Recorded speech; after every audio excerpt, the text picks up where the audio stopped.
Assalamualaikum warahmatullahi wabarakatuh. Alhamdulillahi rabbil alamin. Nahmaduhu wa nasta'inuhu wa nastaghfiruh. Wa na'udzu billahi min shururi anfusina wa min sayyiati a'malina. May yahdihillahu fala mudilla lahu wa may yudlilhu fala hadiya lahu. أشهد أن لا إله إلا الله وحده لا شريك له وأشهد أن محمدا عبده ورسوله اللهم صل وسلم وبارك على محمد وعلى آله وعلى أصحابه أجمعين أما بعد قال الله تعالى في كتابه الكريم أعوذ بالله من الشيطان الرجيم يا أيها الذين آمنوا اتقوا الله وقولوا قولا شديدا يصلح لكم أعمالكم ويغفر لكم ذنوبكم ومن يطع الله ورسوله فقد فاز فوزا عظيما. Jamaah maghrib rahimakumullah, kaum muslimin muslimat yang dirahmati oleh Allah. Marilah kita semuanya senantiasa memanjatkan syukur kita kepada Allah tabaraka wa taala atas segala nikmat dan karunia-Nya yang sudah memberikan kita kesehatan, kesempatan, waktu luang untuk senantiasa bisa berusaha memaksimalkan sisa waktu yang kita miliki untuk menambah pundi-pundi pahala, memperbanyak amal-amal salih kita kepada Allah tabaraka wa taala. Insyaallah kita akan mendapatkan rahmat Allah ketika kita menjadi orang-orang yang salih. Kita masih berada di bulan Dzulqa'dah, salah satu dari bulan-bulan haram di dalam syariat agama Allah. Allah menciptakan hitungan bulan adalah 12 bulan dalam masa penciptaan langit dan bumi. Allah menetapkan hal tersebut dan diantaranya adalah ada 4 buah bulan haram, yang 3 berurutan, yang 1 terpisah, yaitu bulan Dzulqa'dah, bulan Dzulhijjah, bulan Muharram yang berurutan, lalu yang satunya adalah bulan apa? Rajab. Itu ada 4 bulan haram. Ya. Kenapa Allah menentukan demikian? Allah hendak mengatur agar supaya manusia di dalam segala macam bentuk interaksi bermuamalahnya ada batasan-batasan tertentu. Ya, kita mengetahui bahwasanya di bulan-bulan haram tersebut Allah mengharamkan kita untuk saling memerangi atau berperang. Akan tetapi ya, ketika kita diperangi oleh orang kafir di bulan tersebut, bulan haram, ya, maka tidak mengapa. Kalau sesama kaum muslimin misalnya atau orang-orang yang memegang perjanjian, ketika Allah menetapkan bulan-bulan haram tersebut, maka dilarang bagi umat manusia khususnya untuk saling berperang pada bulan-bulan tersebut. Ini menjadi sesuatu yang bermanfaat ketika dunia sedang dilanda peperangan. Tidak seperti aturan manusia, karena tidak ada bulan haram, tidak ada bulan yang larangan, sehingga perang jalan terus, tidak ada henti-hentinya. Seperti Soviet dan Ukraina, itu tidak ada. Ya, mereka orang-orang yang tidak mengenal bulan haram, sehingga walaupun berada di bulan Dzulqa'dah, mereka tetap saling menyerang. Berbeda dengan kita kaum muslimin.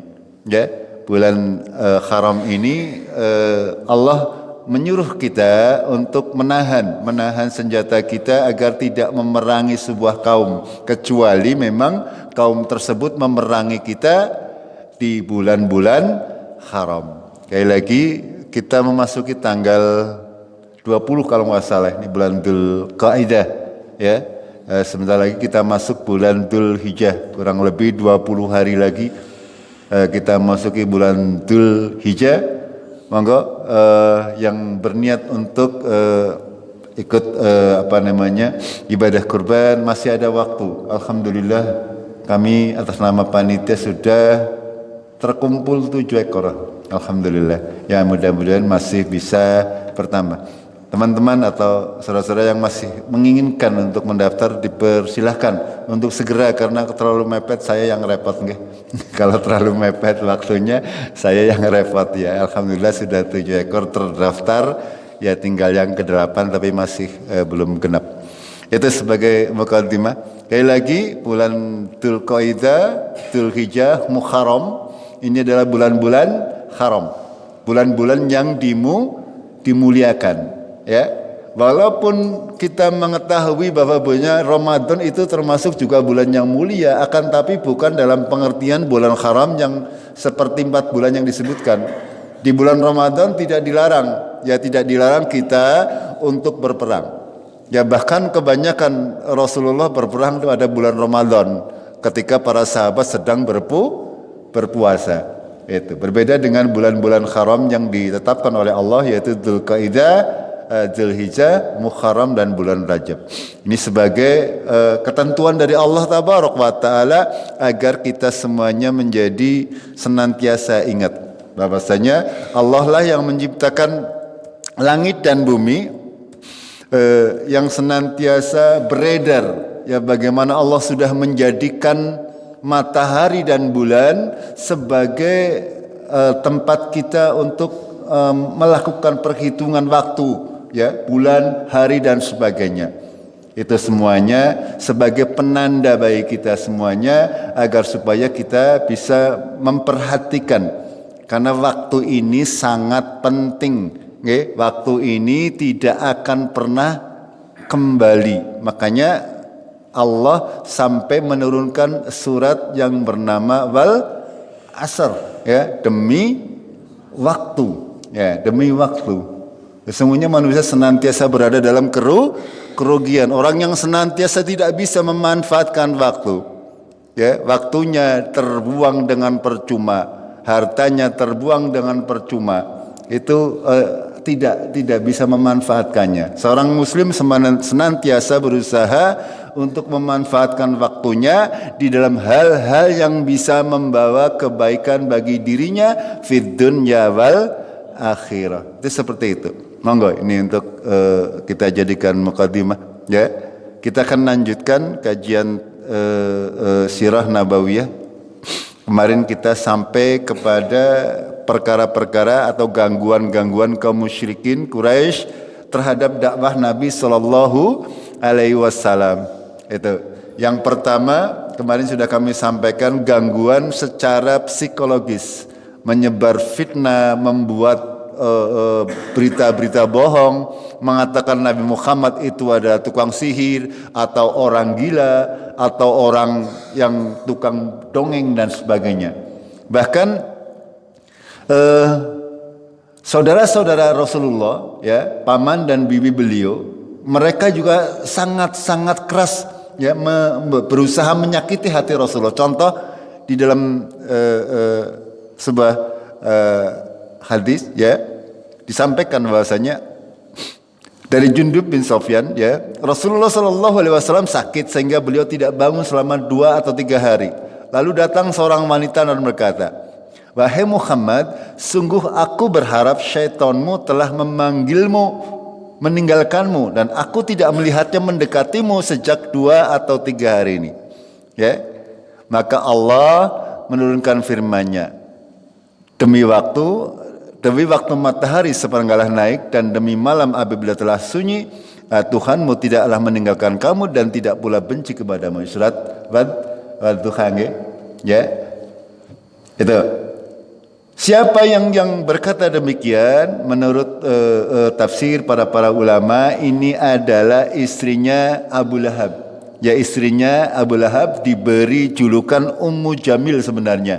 Ummu ke ibu, Jamil kue ayu. Jadi janjane sebutannya bagus, ya, Ummu Jamil, ibu sing ayu. Akan tapi kelakuannya ora ayu itu. Ini padahal Abu Lahab itu kan berarti pamannya Rasulullah.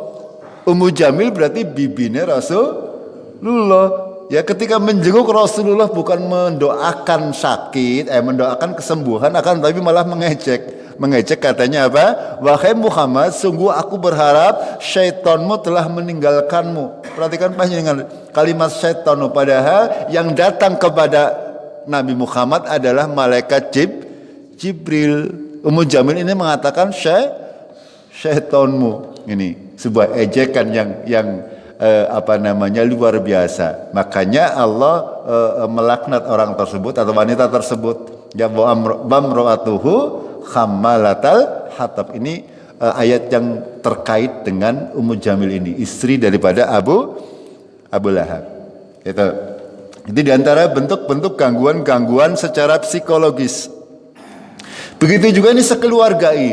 Ya tadi Abu Lahab ramane, Ummu Jamil biunge kigari anake, yaitu Utbah bin Abi Lahab. Berarti Utbah dan Nabi Muhammad itu adalah saudara sepupu. Ya. Itu. Bahkan dia mengejek, menyempatkan diri sebelum pergi. Utbah ini menyempatkan diri untuk menghampiri Nabi di dalam rangka mencaci Nabi Sallallahu Alaihi Wasallam. Sampai-sampai Rasulullah mendoakan Utbah bin Rabi'ah dengan doa Allahumma salit ngalahi kalban min kilabika. Ya, Rasulullah mendoakan kepada Utbah ini untuk dimakan oleh anjing-anjing daripada anjing-anjingmu. Dan di dalam riwayat Utbah ini ketika sampai di negeri Syam, dia diterkam oleh seekor singa. Itu seperti itu. Ini gangguan-gangguan yang di antaranya metode-metode kaum musyrikin di dalam menghalangi dakwah Rasulullah Sallallahu Alaihi Wasallam. Begitu juga mereka banyak menantang. Ya, secara umum para umat-umat yang didakwai oleh Nabi, ya ketika mereka diberi peringatan. Kebanyakan dakwah para nabi atau agama secara umum mereka memperingatkan, barang siapa yang beramal soleh maka dia akan mendapat surga. Barang siapa yang berbuat kezaliman maka akan didatangkan azab. Biasanya orang-orang kafir ini menantang Allah. Ya, secara umum seperti itu. Ya. Mereka menantang Allah, kalau memang kamu benar, datangkan azab kepada kami, datangkan hujan batu seperti yang kamu ceritakan. Sudah barang tentu Allah itu tidak semena-mena, menurunkan azab segala sesuatu itu dengan hikmah. Di mana Allah mau menurunkan azab, di mana Allah tidak menurunkan azab, itu adalah hak mutlak Allah. Tidak semerta-merta ketika ada orang zalim lalu Allah mengazab. Itu seperti itu. Ya. Karena ketentuan Allah ini saling berkesinambungan. Ini ya, sehingga tidak mudah tidak mungkin Allah itu berbuat semena-mena. Ketika ada orang berkata demikian langsung diazab oleh Allah. Tidak demikian. Seperti ya, diabadikan oleh Allah dalam surat Al-Anfal. Wa idza qalu Allahumma in kana hadha huwal haqq min indik fa'amtir 'alaina hijaratan minas sama' aw i'tina bi'adzabin alim. Ya. Mereka berkata orang-orang kafir, ya Allah, jika ini seruan ini adalah kebenaran dari sisi Engkau, maka hujanilah kepada kami dengan hujan batu dari langit. Atau datangkan kepada kami dengan azab yang pedih. Wa ma kana Allahu liyu'adzibahum wa anta fihim. Ya, perhatikan kalimat yang terakhir. Wa ma kana Allahu liyu'adzibahum wa anta fihim. Ya. Allah tidak mungkin mengazab ketika ada Rasulullah ya berada di tengah-tengah mereka. Bahkan dalam ayat yang lain Allah tidak akan mengazab suatu kaum ketika kaum tersebut ada yang masih meminta ampun. Makanya masyarakat ini semestinya bersyukur ketika ada sekelompok manusia yang masih suka mohon ampun kepada Allah Tabaraka wa Ta'ala. Ini membuat Allah menahan murkanya. Ini makanya kita sebagai kaum muslimin semestinya ya senantiasa ya ketika semuanya lupa panjenengan menyempatkan diri aja melu-melu, ketika semuanya sedang berhura-hura ya ada sebagian dari panjenengan meninggalkan yang hura-hura. Mohon ampun kepada Allah tabarak wa ta'ala. Karena kalau semuanya terjebur ke dalam kemaksiatan, kita takut hal itu akan mendatangkan murka Allah tabarak wa ta'ala. Makanya saya sering sampaikan, ketika ada sebuah kemaksiatan, kita jangan aja merek maksudnya itu, karena rawan akan datangnya azab Allah tabarak wa ta'ala. Itu seperti itu. Kita lanjutkan. Di antara metode yang lain adalah menekan mental sahabat-sahabat Rasulullah sallallahu alaihi wasallam. Kita sudah bicarakan as-sabiqunal awalun, orang-orang yang pertama masuk Islam di kalangan para sahabat, itu mereka rata-rata usianya masih muda, ya, masih muda. Ada yang laki-laki, ada yang perempuan, ada yang sudah menikah. Di antara metode orang kafir Quraisy ini melalui orang pemeluk ini, ya, orang-orang mereka. Contoh misalnya, ya, orang Quraisy ini berkata kepada sekumpulan dari mereka untuk mengatakan kepada bapak-bapak yang anak-anaknya masuk agama Islam. Mereka berkata, urus anak buah kalian, jangan sampai ikut agama Muhammad. Beri tekanan kepada mereka agar meninggalkan agama Muhammad. Salah seorang sahabat yaitu namanya Sa'ad bin Abi Waqqas, ya, umurnya baru 20 tahun. Beliau terkenal sebagai orang atau anak muda yang sangat menyayangi ibunya. Tapi ibunya belum mau masuk Islam, dan ibunya ini dipengaruhi oleh pembesar-pembesar Romawi. Hai ibunya Sa'ad dipanggil oleh pembesar Romawi, urus anak kamu itu sudah masuk agamanya Muhammad, suruh tinggalkan agamanya Muhammad. Gampangannya berbicaranya seperti itu. Lalu Sa'ad bin Abi Waqqas ini mengisahkan kepada kita, ya, beliau berkata bahwasanya ibunya ini adalah memiliki kemauan agar Sa'ad bin Abi Waqqas ini keluar dari agama Islam, sehingga dia melakukan mogok makan selama berhari-hari sampai parah seperti itu, ya. Akan tetapi Sa'ad bin Abi Waqqas tetap tidak mau meninggalkan agama Islam.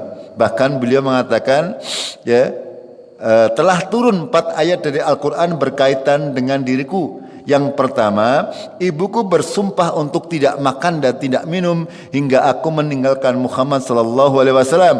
Maka Allah pun menurunkan firman-Nya surat Luqman ini.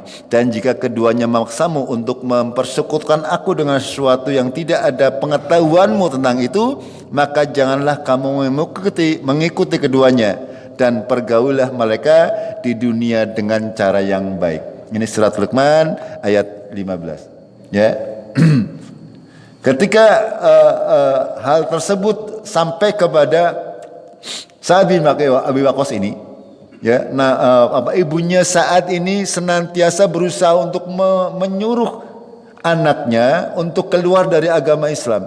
Akan tapi ketika iman sudah masuk, ya, ketika kita sudah mendapat cahaya hidayah dari Allah, ya, insyaallah, ya, ketika kita benar-benar sudah mendapat hidayah dari Allah, tidak akan pun bisa ada orang yang bisa menyesatkan kita kembali, ya, siapa saja, walaupun itu ibunya sendiri. Saat memang sayang kepada ibunya, anak yang berbakti kepada ibunya. Akan tetapi Sa'ad bin Abi Waqqas ini lebih berbakti kepada Allah tabarak wa ta'ala. Maka ketika walaupun ibunya sudah kelihatan mau sekarat, ya, beliau tetap tidak mau meninggalkan agama Muhammad. Dalam riwayat yang lain diceritakan oleh Sa'ad, aku dahulu sebelum masuk Islam adalah seorang yang berbakti kepada ibuku.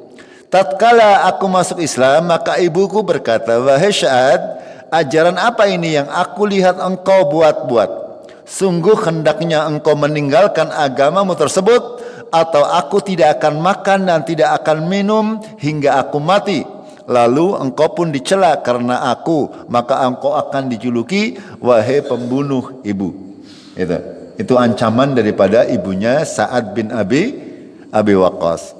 Aku berkata, wahai ibunda, janganlah engkau melakukan demikian, karena aku tidak akan meninggalkan agamaku ini karena apapun. Maka ibuku pun sehari dan semalam diam tidak makan, sehingga tatkala keesokan paginya ia dalam kondisi sangat payah, lalu ia tetap bertahan hingga hari berikutnya tidak makan. Ya, berarti sekitar 2 hari, hampir 3 hari ibunya saat ini tidak makan. Apa yang terjadi berikutnya? Maka pada pagi harinya kondisinya semakin parah. Tatkala aku melihat kondisi tersebut, maka aku berkata, wahai ibunda, ketahuilah, demi Allah, seandainya engkau memiliki 100 nyawa, lalu nyawa tersebut keluar satu persatu, maka aku tidak akan meninggalkan agamaku karena sebab apapun. Jika kau mau makanlah, dan jika tidak mau ya tidak usah makan. Ya, Sa'ad bin Waqqas itu mengajar ibunya seperti itu. Pada akhirnya apa? Ibunya sing ngalah, dari orang burung pengen mati sih. Ya. Ini diantara bentuk-bentuk metode-metode orang kafir Quraisy dalam menekan para pemeluk agama Islam di masa awal-awal. Ya, mereka pemuda, saat ini pemuda, umurnya baru 20 tahun dan sangat sayang kepada ibunya. Ya, ketika ibunya mengetahui bahwa saat itu masuk Islam, dia melakukan berbagai macam cara agar Sa'ad bin Abi Waqqas ini adalah mau kembali kepada agama nenek moyang dan meninggalkan agama Islam. Itu diantaranya. Satu lagi yang namanya Mus'ab bin Umair. Ya, beliau adalah seorang penduduk kota Mekah yang tampan dan dicintai oleh kedua orang tuanya. Ya, ibunya memberikan kepadanya pakaian yang indah ya. Intinya Mus'ab bin Umair ini pemuda anak orang kaya yang biasa hidup berkecukupan. Qadarullah Mus'ab bin Umair masuk Islam, menjadi pengikut Rasulullah Sallallahu Alaihi Wasallam. Bapak ibunya diteror oleh orang Quraisy. Ya, urus anak kamu. Ya, sampai-sampai apa? Sampai Mus'ab bin Umair diusir dari rumahnya, dikeluarkan dari rumahnya dan tidak lagi diberi nafkah. Gitu. Ya, sampai segitunya. Ya, padahal Mus'ab bin Umair ini tadinya adalah pemuda yang gagah, ya, anggar melaku klerab itu parfumnya tercium dari jarak sekian meter, gitu, karena saking kayanya. Akan tapi ketika masuk ke agama Islam, beliau benar-benar diuji, ujian yang luar biasa berat. Dalam sebuah riwayat, Nabi menangis melihat kondisi Mus'ab ini. Dari Ali bin Abi Thalib berkata, kami sedang duduk bersama Rasulullah Sallallahu Alaihi Wasallam di masjid, tiba-tiba muncul Mus'ab bin Umair. Ia tidak memakai kecuali sepotong kain burdah yang warnanya bercampur antara putih dan hitam, miliknya yang ditambal-tambal dengan kulit. Bayangkan, okay? Orang anak muda yang tadinya pakaiannya gemerlap, mewah, ya, begitu masuk Islam karena orang tuanya tidak mendukung, diusir sehingga menjadi seperti gembel. Akan tapi beliau Mus'ab bin Umair tetap dalam Islamnya. Tatkala Rasulullah melihatnya, maka Nabi pun menangis karena mengingat bagaimana kondisi Mus'ab yang penuh dengan kenikmatan dibandingkan dengan kondisinya yang sekarang. Itu. Dan itu hampir semuanya. Ini baru belum menyangkut gangguan fisik, ini baru gangguan mental. Termasuk diantaranya adalah kaum muslimah yang kaum muslimah dan suaminya ini masih kafir. Banyak diantara, termasuk para putrinya Nabi Muhammad Sallallahu Alaihi Wasallam. Itu bahkan ya diantara putri-putri Rasulullah mempunyai 4 orang anak wanita, yaitu Zainab, Ruqayyah, Ummu Kalsum dan Fatimah. Ya, sedangkan 2 anak laki-lakinya yaitu Abdullah dan Qasim itu meninggal sebelum Muhammad diangkat menjadi nabi. Ya, Zainab menikah dengan Abul As, ya. Terus berikutnya adalah Ummu Kalsum juga sudah menikah. Intinya anak-anak perempuan Nabi Shallallahu Alaihi Wasallam sudah menikah dan para suaminya mereka adalah diteror oleh orang Quraisy, ya, agar supaya menceraikan istri-istri mereka, karena mereka anak-anak Rasulullah ini, ya, otomatis mereka semuanya qadarullah masuk Islam semuanya, 4 orang anak perempuan beliau, walaupun suaminya masih kafir. Itu ini bentuk gangguannya. Semuanya termasuk Zainab dan Ummu Kalsum ini diceraikan. Kecuali Zainab tidak diceraikan. Itu. Akan tapi yang lain itu diceraikan oleh suaminya. Panjenengan bayangkan bagaimana Rasulullah mendapatkan teror yang sedemikian rupa, termasuk bukan hanya dirinya sendiri, akan tetapi keluarganya. Seluruh orang-orang yang dekat dengan Rasulullah pada saat itu diteror oleh masyarakat Quraisy. Kalau kita mungkin wis mundur nggih. Diteror oleh satu kampung paribasane. Semuanya meneror Rasulullah, termasuk keluarga Rasulullah sallallahu alaihi wasallam. Termasuk kepada Khadijah radhiyallahu anha. Ya. Beliau sebagai wanita yang terpandang, otomatis mereka akan dikucilkan.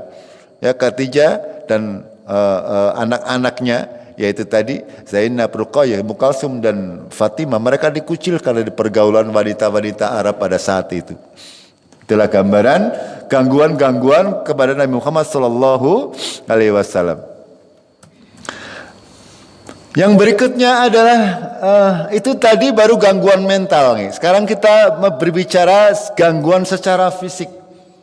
Itu tidak hanya mentalnya yang diganggu, bahkan Rasulullah diganggu secara fisik. Kita baca beberapa hadis yang cukup panjang dari Ibnu Ishaq rahimahullah. Beliau berkata, dan beberapa orang yang mengganggu Rasulullah sallallahu alaihi wasallam di rumahnya adalah Abu Lahab, Al-Hakam bin Abil As bin Umayyah, Uqbah bin Abi Mut'ah, dan Adi bin Khamr as-Saqafi, dan Ibnu As'ad al-Huzali. Semuanya ini adalah tetangga dekat Rasulullah sallallahu alaihi wasallam, umai jajaran. Itu ya, umai jajaran. Apa yang dilakukan oleh beliau, oleh mereka-mereka ini?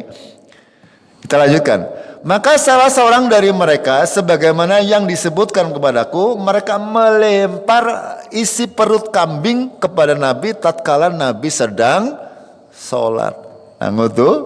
Nangudzubillah. Ini Nabi loh. Nabi ketika sedang sholat dibalangi jeroan wedhus. Ini luar biasa. Ya. Dan ada juga yang meletakkan rahim kambing tersebut di panci Nabi jika pancinya sedang digunakan untuk masak, hingga Nabi membuat penghalang agar tertutup dari mereka jika beliau sedang sholat. Gitu. Dan Rasulullah sallallahu alaihi wasallam jika mereka meletakkan kotoran tersebut kepada beliau, sebagaimana Umar bin Abdullah bin Urwah al-Jubair telah menyampaikan kepadaku dari Urwah al-Jubair, maka beliau pun keluar ke depan pintu. Beliau berkata, wahai Bani Abdi Manaf. Ini sebenarnya masih kita tahu bahwasanya masih saudara-saudara. Ya, semuanya tetangga-tetangga Rasulullah adalah masih kerabat. Akan tapi perlakuannya sedemikian jahat kepada Rasulullah sallallahu alaihi wasallam. Makanya ketika diperlakukan seperti itu, Rasulullah keluar dari ke depan rumahnya sambil berkata, wahai Bani Abdi Manaf, cara bertetangga seperti apa ini? Lalu beliau membuang kotoran tersebut ke jalan, dan itu berlangsung hampir setiap saat, setiap hari. Ya, itu yang terjadi kepada diri Rasulullah, gangguan secara fisik. Kita lanjutkan, kita lihat lagi. Ada hadis yang sangat panjang dari Ibnu Mas'ud, bahwasanya Rasulullah sallallahu alaihi wasallam sedang salat di Ka'bah. Ya, Rasulullah biasa salat di Ka'bah, walaupun Ka'bahnya waktu itu masih banyak berhala. Kan tapi Rasulullah biasa salat di Ka'bah. Ya. Panjenengan bayangkan di tengah-tengah orang kafir Quraisy penyembah berhala, Rasulullah salat. Nah, ya, seperti itu. Otomatis orang kafir merasa jengkel. Di antaranya Abu Jahal dan teman-temannya. Ya. Kalau Abu Lahab itu pamannya, Abu Jahal ini teman sepermainan Rasulullah sebenarnya. Ya, teman bermain Rasulullah, paribasane ya kayak kita jonjang bareng dengan Rasulullah. Ya, tapi ketika sudah dewasa, ketika Rasulullah diangkat menjadi Rasul, Abu Jahal ini sangat-sangat usil kepada Rasulullah sallallahu alaihi wasallam. Ya, Rasulullah sedang salat, Abu Jahal dan teman-temannya sedang duduk-duduk di dekat Ka'bah. Lalu salah seorang dari mereka berkata, siapa di antara kalian yang ingin mengambil kotoran isi perut unta dari Bani Fulan?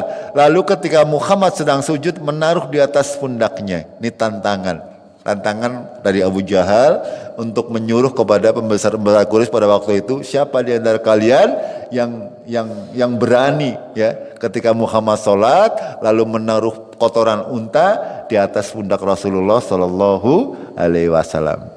Lalu berdirilah orang yang paling celaka di antara mereka. Siapa itu? Uqbah bin Abi Mu'aid. Ya, dia pergi ke rumah orang tersebut lalu diambilnya kotoran unta dan menunggu saat di mana Nabi sujud. Ya, karena Nabi ketika sujud lama sujudnya. Itu. Uqbah menunggu lalu saat Nabi sujud, Uqbah datang dengan kotoran tersebut lalu ditumpahkan di atas pundak beliau. Ibnu Mas'ud melihat hal tersebut, akan tapi dia tidak berani berbuat apa-apa. Ya, kalau dia berani membela Rasulullah, Ibnu Mas'ud ini orang yang bukan orang terpandang di kalangan dengan orang Quraisy sehingga tidak berani. Itu. Sehingga dibiarkan, hanya bisa ngelus-ngelus dada paribasannya. Itu. Lalu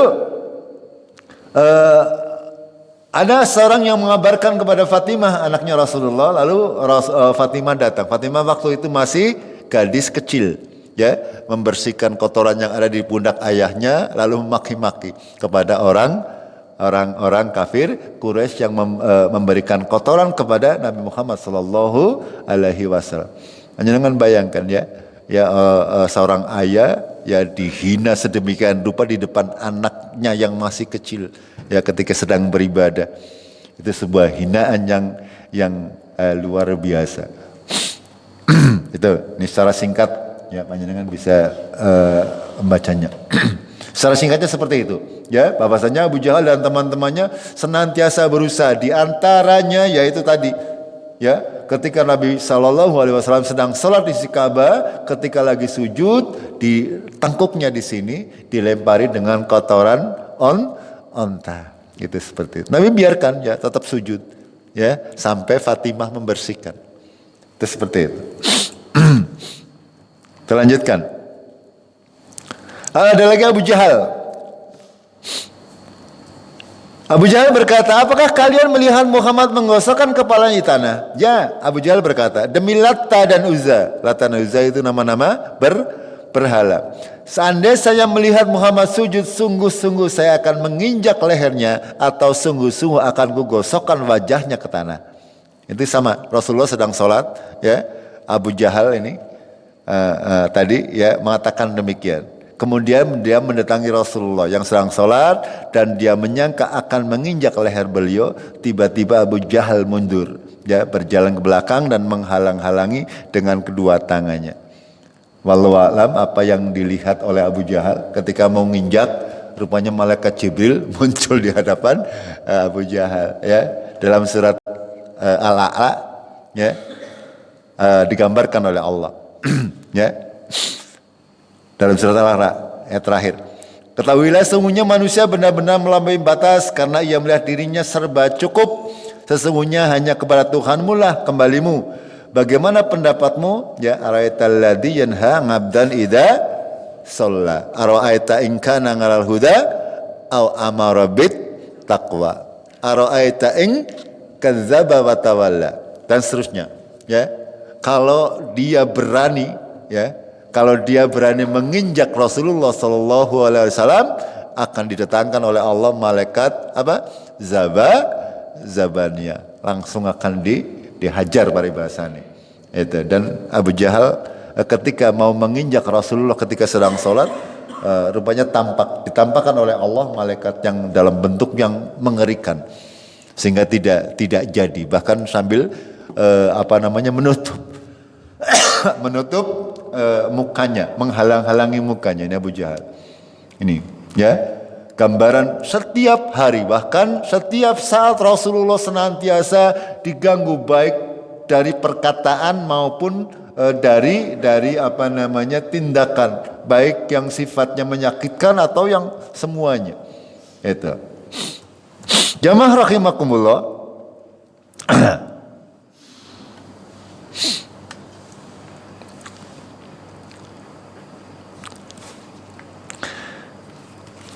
Nabi Muhammad SAW adalah dari kelompok Quraisy yang mempunyai kabilah yang kuat, sehingga mereka walaupun mereka secara fisik mengganggu, akan tetapi mereka tidak berani terlalu jauh, ya, karena kalau terlalu jauh Nabi Muhammad punya kabilah Bani Hashim yang di backing oleh pamannya yaitu Abu Thalib. Ketika orang kafir Quraisy itu menyakiti Rasulullah terlalu jauh, otomatis akan timbul peperangan yang dahsyat, ya, antara kabilah. Makanya mereka orang kafir Quraisy mereka mempunyai metode-metode yang hanya mengganggu seperti itu. Akan tetapi berbeda dengan orang-orang yang tidak punya backing keluarga yang kuat, ya.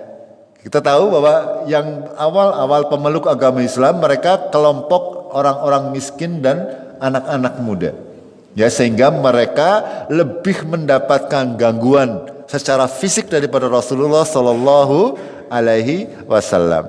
Itu salah satunya, ya, Ibnu Mas'ud ini. Ibnu Mas'ud ini bukan berasal dari kabilah yang kuat. Ketika beliau sedang membaca Al-Quran, dia dipukul, ya, lagi baca Quran, dipukul di wajahnya sampai membekas wajahnya. Kembali, walaupun sudah seperti itu, apakah dia kapok membaca Al-Quran? Tidak, ya. Besoknya dia membaca lagi, lalu dipukul lagi, begitu seterusnya, ya. Itu, bayangkan para yang namanya as-sabiqunal awalun yang sudah kita bicarakan kemarin, orang-orang yang pertama surga. Mereka benar-benar berjuang untuk bisa beramal soleh. Arab sholat, Arab baca Quran, Arab ngaji, kudu umpetan. Akan tapi mereka tetap mempunyai tekad yang sangat kuat, ya. Sedangkan kita semestinya, ya, lebih kuat lagi, karena hari ini tidak ada yang mengganggu panjenengan. Arab maca Quran sedina sewengi, ya, ora nana sing aru biru. Itu. Kita lihat lagi kisah yang lain. Yang pertama kali terang-terangan baca Al-Quran setelah Rasulullah di Mekah adalah Abdullah bin Mas'ud. Pada suatu hari para sahabat Rasulullah SAW sedang berkumpul. Lalu mereka berkata, demi Allah, kaum Quraisy sama sekali belum pernah mendengar Al-Quran dibacakan secara terang-terangan. Maka siapakah yang bisa membuat mereka mendengarnya? Maka Abdullah bin Mas'ud berkata, saya, ya, di antara para sahabat Rasulullah itu Abdullah bin Mas'ud yang berkata, yang berani, ya. Mereka berkata, kami mengkhawatirkan mereka memberi kemudaratan kepadamu. Maksud kami adalah orang yang memiliki kabilah yang kuat sehingga bisa menghalangi keburukan kaum Quraisy jika mereka hendak membuat keburukan. Itu kebiasaan orang-orang Arab Quraisy itu, ketika orang tersebut berasal dari kabilah yang kuat, otomatis mereka tidak berani frontal. Itu. Akan tapi Abdullah bin Mas'ud ini bukan dari kabilah yang kuat. Makanya seperti yang kisah pertama, makanya ketika Abdullah bin Mas'ud membacakan Al-Quran kepada mereka, mereka bukan mendengarkan, akan tapi malah memukul Abdullah bin Mas'ud. Akan tapi Abdullah bin Mas'ud ini berkata, biarkanlah aku, sesungguhnya Allah akan melindungiku. Maka Ibnu Mas'ud pergi hingga tiba di makam Ibrahim di waktu duha. Sementara orang Quraisy sedang di tempat perkumpulan mereka. Lalu Ibnu Mas'ud pun berdiri di sisi makam Ibrahim, lalu membaca firman Allah dengan menguraskan suaranya. Ya, beliau membaca Bismillahirrahmanirrahim, Ar-Rahman, Allamal Quran, membaca surat Ar-Rahman. Itu kalau orang yang mau diberi hidayah ketika mendengar surat Ar-Rahman dibacakan, apalagi qorinya Ibnu Mas'ud, suaranya luar biasa bagus, sudah tentu terenyuh. Akan tapi orang kafir ya beda nih. Dibacakan Quran bukannya terenyuh malah kesuh. Ngene betul. Kok lagi maca apa berisiki dan sebagainya. Itu seperti itu. Apa yang terjadi? Ya, yang terjadi seperti yang diceritakan di awal tadi, ya. Beliau dipukul di wajah. Akan tapi besoknya begitu lagi dan seterusnya. Itu yang menimpa kepada Ibnu Mas'ud. Masih sangat banyak, ya. Kita agar supaya kita mengetahui bagaimana perjuangan para sahabat radhiyallahu anhum di dalam perjuangan agama Islam. Yang namanya Bilal bin Rabah ini lebih keras lagi. Bilal ini seorang budak, ya, budak yang dimiliki oleh seorang. Bilal bin Rabah dia disiksa oleh tuannya yang namanya Umayyah bin Khalaf, ya. Dia adalah orang yang sangat benci kepada Bilal karena Bilal masuk Islam. Ya, Bilal itu budaknya Umayyah bin Khalaf. Akan tapi Bilal ini masuk Islam. Ya, karena Bilal adalah budaknya, maka dia menyiksa Bilal dengan berbagai macam cara. Di antaranya, tatkala matahari sedang terik, Bilal ditidurkan di atas tanah yang sangat panas, lalu diletakkan batu panas di dadanya. Ya, dengan mengatakan kepada Bilal supaya kembali kepada kesyirikan, memaksa Bilal untuk keluar dari agama Islam. Apa yang diucapkan Bilal? Beliau cuma berkata ahad, ya, Allah Maha Esa, Allah Maha Esa, dan seterusnya. Itu, ya, sampai akhirnya Abu Bakar lewat di kisah yang lain, lalu membebaskan Bilal dari perbudakan, akhirnya selamat. Dan pada saat perang Badar ini Umayyah bin Khalaf ini dibunuh oleh Bilal. Itu seperti itu kisahnya. Kita lanjut. Ibnu Mas'ud berkata, yang pertama kali menampakkan Islamnya adalah 7 orang. Rasulullah, Abu Bakar, Ammar dan ibunya yaitu Sumayyah, Suhaib, Bilal dan Al-Miqdad. Ini yang pertama. Ya. Rasulullah, Allah melindunginya melalui pamannya Abu Thalib. Abu Bakar orang terpandang sehingga tidak ada yang berani mengganggu. Ya, sementara ini Ammar dan ibunya ini, ya, ya, di antara orang yang meninggal di awal-awal masuk Islam adalah ini Ammar dan ibunya Sumayyah. Nanti ada kisahnya, ya, ya. Bahkan diriwayatkan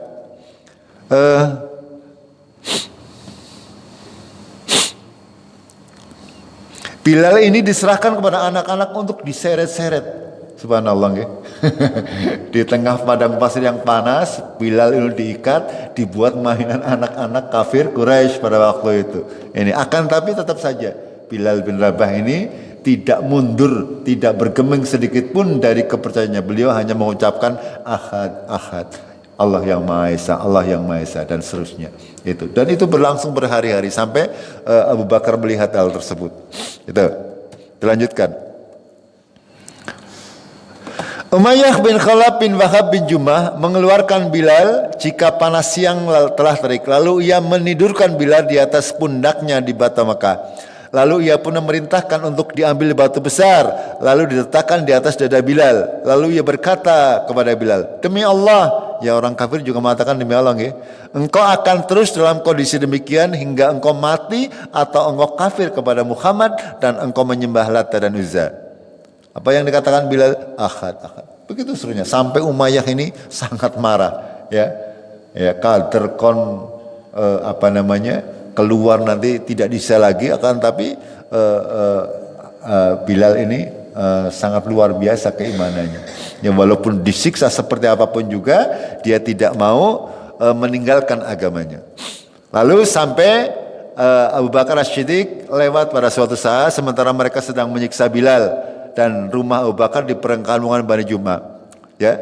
Lalu terjadi dialog antara Abu Bakar dan Umayyah sampai akhirnya Abu Bakar menebus Bilal bin Rabah ini sehingga beliau bebas dan setia menjadi sahabat Rasulullah. Bahkan Bilal diangkat oleh Rasulullah menjadi muadzin karena beliau adalah keturunan Habasyi, ya, orang yang fisiknya kuat dan suaranya lantang sehingga Bilal ini menjadi muadzin.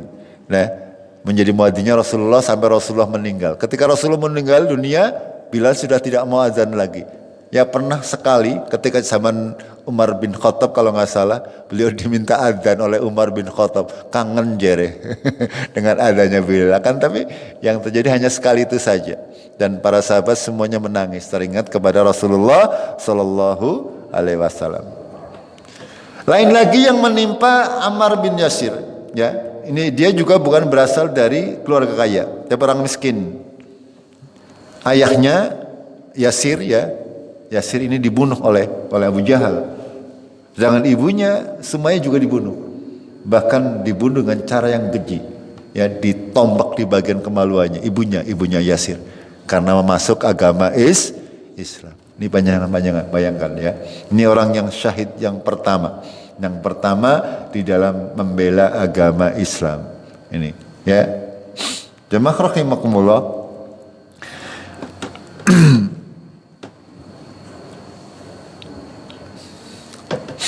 Di dalam dari Jabir bin Abdullah, dia berkata, Rasulullah Shallallahu Alaihi Wasallam melewati Ammar dan keluarnya dalam kondisi mereka sedang disiksa.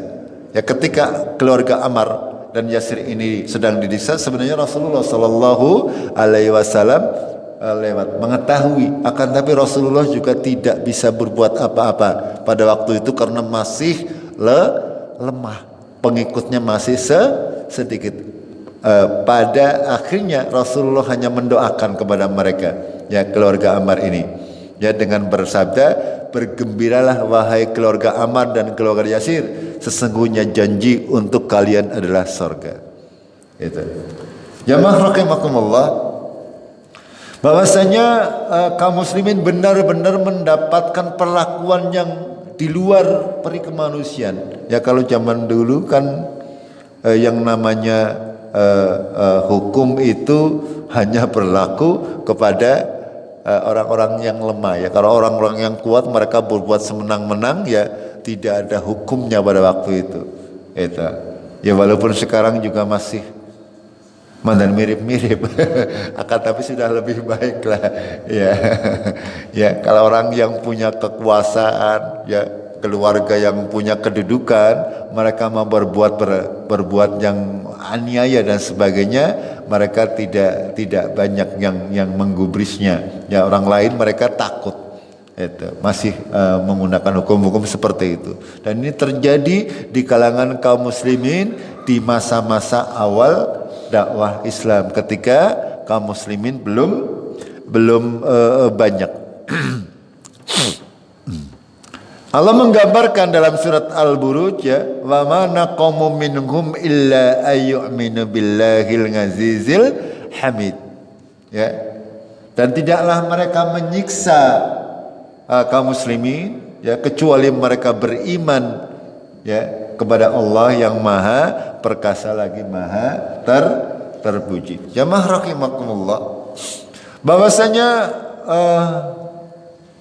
dakwah para anbiya, para rasul, mereka kebanyakan pengikut Nabi dan Rasul adalah orang-orang yang lemah, ya, orang miskin, orang yang di dalam masyarakat itu tidak dianggap, tidak terpandang, bukan para pejabat, itu. Karena biasanya ya sudah menjadi sunatullah, kalau orang-orang yang sudah banyak duitnya biasanya menyepelekan, menyepelekan, ya ngapa, ya apa namanya sholat berjamaah, ya ngapa mengkaji ilmu, ngentong-ngentongna waktu je, itu mending ngonggolet duit, itu seperti itu. Dan ini sunatullah, ya, sunatullah yang akan terjadi terus sepanjang masa sampai hari kiamat. Akan ada peperangan antara yang hak dan yang batil, walaupun mungkin berbeda tata caranya. Ketika kaum muslimin masih masih lemah, orang-orang kafir mereka berusaha untuk melemahkan kaum muslimin dengan berbagai macam cara, ya, baik dengan gangguan-gangguan mental maupun dengan gangguan-gangguan fisik. Itu, ya, mereka bahkan di awal-awal Islam mereka sangat-sangat berjuang untuk apa? Untuk berusaha mensyiarkan agama Islam. Ya, mereka berusaha benar-benar untuk mengembangkan agama Islam walaupun dalam keadaan terpojok, walaupun mereka belum jumlahnya banyak. Mereka bangga untuk membaca Al-Quran misalnya, ya, Di tengah-tengah kaum yang kafir, mereka bangga untuk membaca Al-Quran di tengah-tengah mereka. Sementara kadang kita kaum muslimin mau menampakkan keislamannya saja, kadang-kadang isin. Ini ya banyak anak-anak muda ini kon misalnya berpakaian islami, mereka merasa malu. Padahal di zaman-zaman awal-awal agama Islam itu para pemuda ini berlomba-lomba untuk menunjukkan saya sudah Islam, saya sudah masuk Islam, mendapat hidayah dari Allah Tabaraka wa Ta'ala, dan mereka bangga dan rela mati untuk agamanya. Ya, ini sebuah hal yang patut untuk kita jadikan pelajaran bagi diri kita, ya, untuk keluarga kita, terutama anak-anak kita. Bahwasanya agama ini diperjuangkan dengan sangat-sangat luar biasa oleh para pendahulu kita. Mereka lah orang-orang yang sudah diridhoi oleh Allah, dan mereka ridho kepada Allah. Ya, Allah ridho kepada mereka dan mereka ridho kepada Allah Tabaraka wa Ta'ala. Gitu.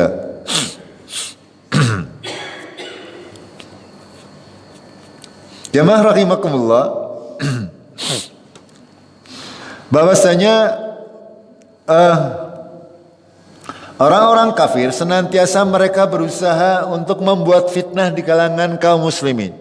Ya, mereka mengatakan berusaha mengaburkan agama Islam dari nilai-nilai aslinya. Ya, kenapa kita harus senantiasa merujuk kepada ulama-ulama salaf agar kita tidak mudah terpengaruh oleh pemikiran-pemikiran orang-orang sekarang yang nyeleneh. Ya, orang yang nyeleneh zaman sekarang.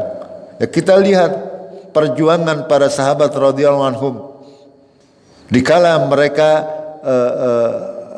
masih sangat sedikit.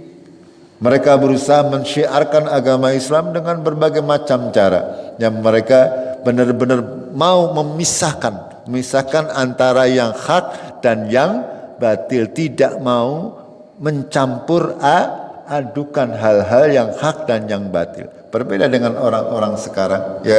Orang-orang sekarang itu mereka kadang mencampur adukan, ya, antara yang hak dan yang batil. Mereka berusaha untuk mengaburkan agama ini sehingga menjadi sesuatu yang tidak jelas, dengan dalih toleransi, terkadang seperti itu. Ya, mereka berusaha untuk membuat semacam kalimat bahwa semua agama adalah sama, padahal tidak seperti itu. Ya, Allah sudah menegaskan innad dina indallahil Islam. Itu agama ini di sisi Allah hanya Islam. Ya, silakan mereka mau beragama apa saja, silakan. Itu urusannya sendiri. Akan tapi agama di sisi Allah hanyalah Islam. Ya, siapa yang tidak Islam maka rugi. Itu. Apalagi ya orang-orang yang beragama Nasrani, ya, orang Kristen sekarang ini sudah berbeda akidahnya dengan kita. Ya, karena mereka menganggap bahwa Al-Masih Isa itu adalah anaknya Allah. Ya, dalam Al-Quran surat Al-Maidah kita sudah pernah membahasnya juga. Allah berfirman, laqad kafaral ladzina qalu innallaha wal masih ibnu Maryam. Sungguh telah kafir orang-orang yang berkata sesungguhnya Al-Masih itu adalah Allah. Ya, sesungguhnya Allah itu Al-Masih anaknya Maryam. Padahal waqala Al-Masih ya Bani Israel ubudullaha rabbi wa rabbakum. Padahal Isa sendiri berkata bahwasanya kepada Bani Israel, hai Bani Israel, sembahlah Allah Tuhanku dan Tuhan kalian. Innahu may yusyrik billahi faqad harramallahu alaihil jannah. Barang siapa syirik kepada Allah, ya, sungguh Allah sudah mengharamkan baginya surga. Wa ma'awahun nar wa malid zalimina min ansar. Dan tempat kembali mereka adalah neraka, dan tidak ada bagi tempat kembali penolong bagi orang-orang yang berbuat zalim. Jamaah rahimakumullah, dakwah tauhid dan dakwah kesyirikan itu tidak akan mungkin bersatu. Sekali lagi, ya, tidak mungkin antara tauhid dan kesyirikan itu bersatu, maka akan senantiasa terjadi peperangan, ya, baik dalam skala besar maupun skala kecil. Kita kaum muslimin semestinya harus benar-benar mengikis habis, ya, bentuk-bentuk kesyirikan apapun, sekecil apapun. Ya, tidak boleh kita biarkan benih-benih kesyirikan itu tumbuh di antara kepercayaan kaum muslimin. Ya, ya, terutama di bulan Dzulqa'dah biasanya ya orang-orang Islam juga mereka mengadakan suatu tandingan, ya. Ya, kalau saya di bulan-bulan ini banyak orang Islam yang mengadakan ritual yang namanya sedekah bumi. Biasanya bulan ini, karena saya beberapa kali mendengar di sana ada sedekah bumi, sedekah bumi. Berarti di bulan Dzulqa'dah, itu. Ya, ini kan tandingan-tandingan, tandingan-tandingan yang dibuat oleh orang-orang yang berusaha mencampur adukan antara akidah yang benar dengan kesyirikan. Kita tahu yang namanya sedekah bumi adalah sesuatu yang mengandung kesyirikan, ya. Ya, kita tidak ya terserahlah, itu urusan mereka. Tapi jangan sampai itu semuanya dicampur adukan dengan ajaran agama Islam. Ya, mereka syirik, ya syirik, silakan, urusannya sendiri. Tidak usah dicampur-campur. Ya, nanti ada sedekah bumi didahului dengan bacaan Quran, kan bagus banget, Mbok. Itu tidak dicampur-campurkan. Jamaah rahimakumullah. Ya, itu tadi, ya, di antara bentuk-bentuk gangguan yang luar biasa yang dilakukan oleh Quraisy, ya, kafir Quraisy pada waktu itu untuk membuat orang Islam yang sudah Islam kembali kepada kesyirikan. Padahal ketika Allah sudah memberi hidayah kepada kita, insyaallah Allah akan menjaganya selagi kita bisa menjaganya. Insyaallah kita akan senantiasa dijaga oleh Allah menjadi orang-orang yang mempunyai akidah yang benar dan kuat sampai akhir hidup kita. Sampai di sini dulu, kita akhiri dengan kafaratul majlis. Subhanakallahumma wa bihamdik, asyhadu an la ilaha illa anta, astaghfiruka wa atubu ilaik. Assalamualaikum warahmatullahi wabarakatuh.